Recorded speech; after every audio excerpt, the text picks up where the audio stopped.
Hello, my name is Karolina Balogova. I'm a master's student at University College London.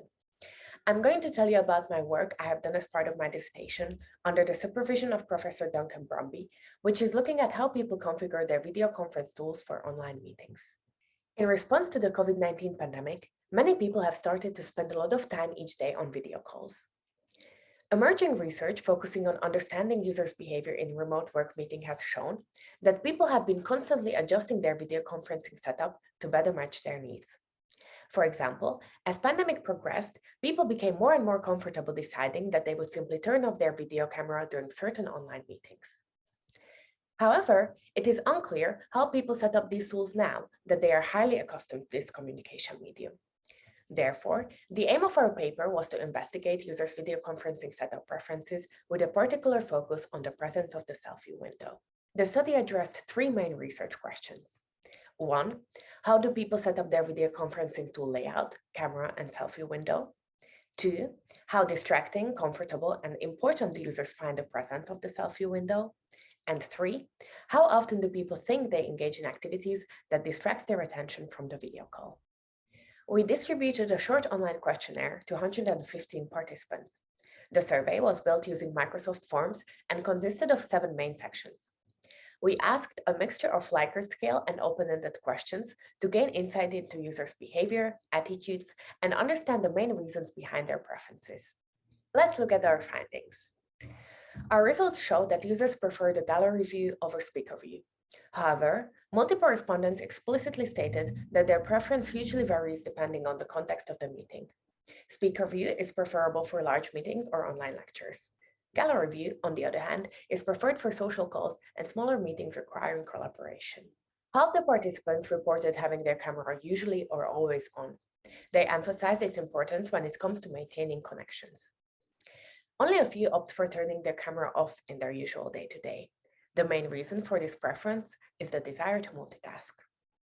When it comes to the selfie window, only a very few users make an active effort to disable it.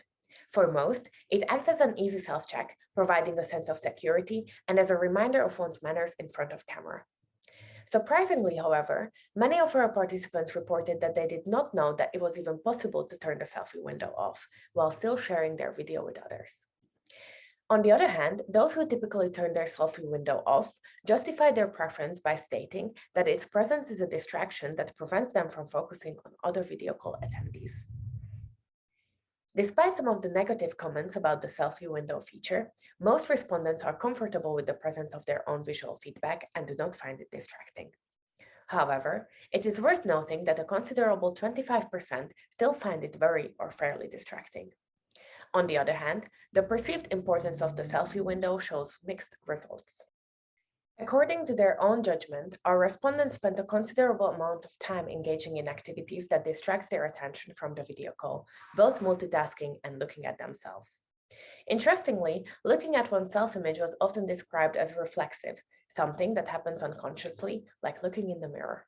This study raises a lot of unanswered questions regarding gazing behavior in video-mediated communication.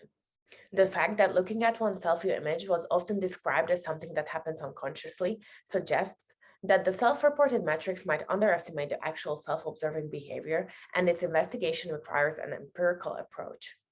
This offers exciting opportunities for future research. As part of my dissertation, I also conducted a follow-up study, aiming to answer how gaze behavior differs when selfie is present and when it is not, and how the role played in the conversation affects gaze allocation. This was a small-scale eye-tracking experiment in a natural educational setting conducted with 3 participants, in which the presence of the selfie window and meeting size independent variables were being manipulated. We used low-cost eye trackers due to their affordability and lightweight design, which allowed for easy distribution and setup on participants' personal computers. Although accurate, they are working only on Windows OS and do not provide access to raw eye movement data. I was able to overlay participants' gaze trace on top of a screen recording using OBS Studio and Tobii Ghost. With the help of a custom Python script, I was then able to extract the raw eye movement data from the recordings. This unique approach allowed us to conduct, to our knowledge, first-of-its-kind research study with low-cost eye trackers. You can find the results of the follow-up study in my full dissertation. This leads us to the final question. Should you leave your selfie on or off? Given the findings of our current, but also other existing research studies, I have the following suggestion. If you want to be productive, turn it off. The selfie window can be a distraction and impairs task performance. However, if you want to be social, leave it on. The selfie window acts as a reminder of one's manners in front of the camera and encourages pro-social behavior.